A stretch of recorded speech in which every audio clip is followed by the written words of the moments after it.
Thanks very much. It's really an honor and a pleasure to be here and to have been asked to speak. And I just want to begin by saying that I think the title of this event is exactly right. We are in an emergency. There is a real danger of war, and we do need a summit in which all the different forces can come together and discuss this. So, emergency summit to stop war on Iran, very important right this moment. And today, I feel one of the big problems we're up against is there's really a deafening silence around this. I know that some of the most committed activists and most perceptive analysts are writing about this and warning of the danger, but far too many people are dismissive of the potential for an attack on Iran, including those who consider themselves against the war. And today, I want to offer 3 reasons why I think that's the case. And I think if we work in these 3 areas, we're going to build the kind of resistance that is so very urgently needed. And the 3, which I'll go into, are first, I think people are unaware of the level of war preparations that are already in place concerning Iran.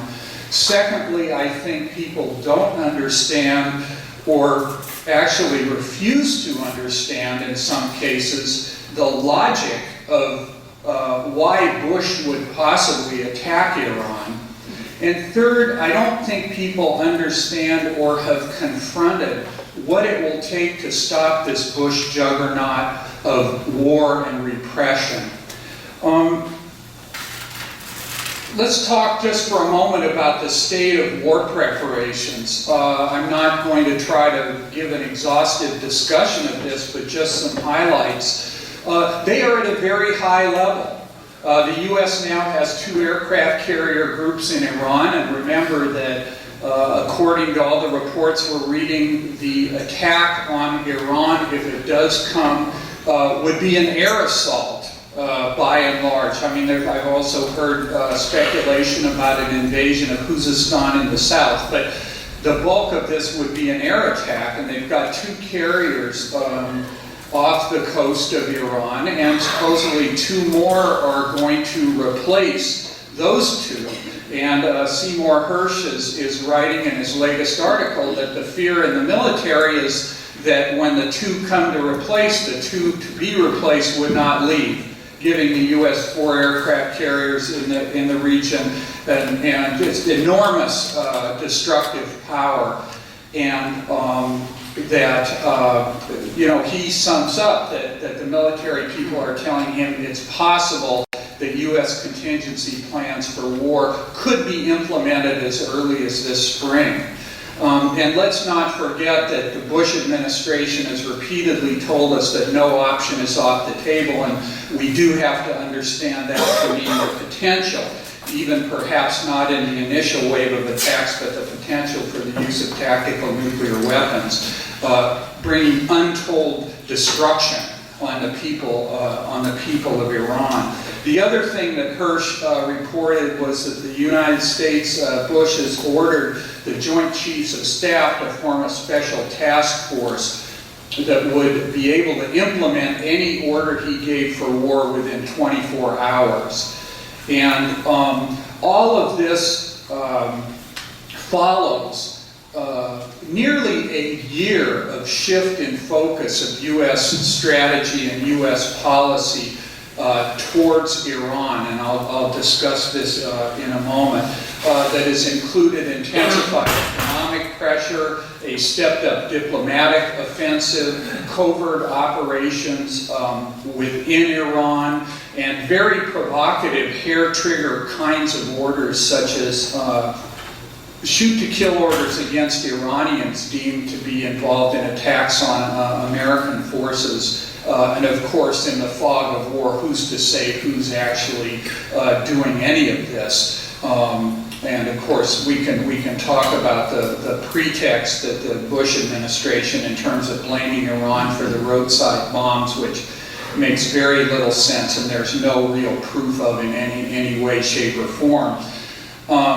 So these are extremely, this is an extremely dangerous situation. The other thing I just want to note is that the BBC reported that the United States, and this report received very little coverage in the mainstream press, that the US had even decided on the pretext that would be used to launch an attack, either a large-scale US loss of life in Iraq that could be blamed on Iran, and again, this is the equivalent of a land version of the Gulf of Tonkin incident. How would you tell who did something like this? You couldn't.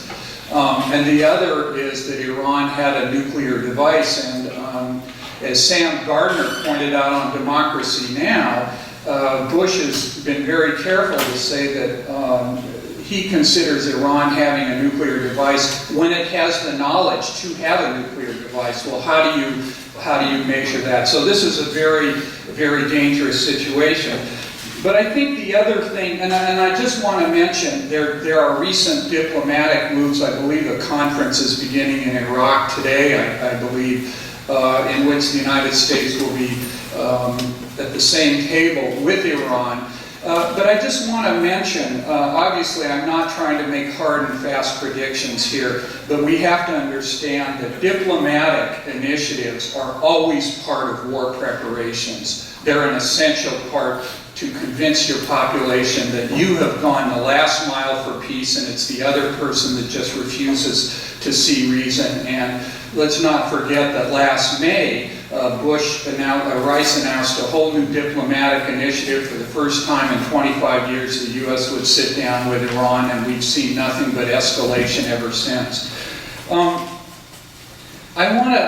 So those are just some of the highlights in terms of the level of war preparations. But I want to try to dig more deeply into this, because I think that, a lot of people read the news but still feel this is just waving the stick at Iran, that Bush would be crazy to attack Iran. The U.S. is so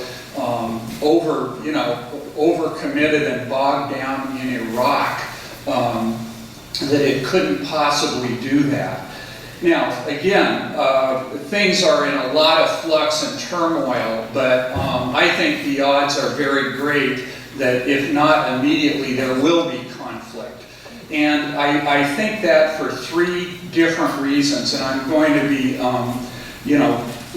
these are big issues, which of course I'm not going to do full justice.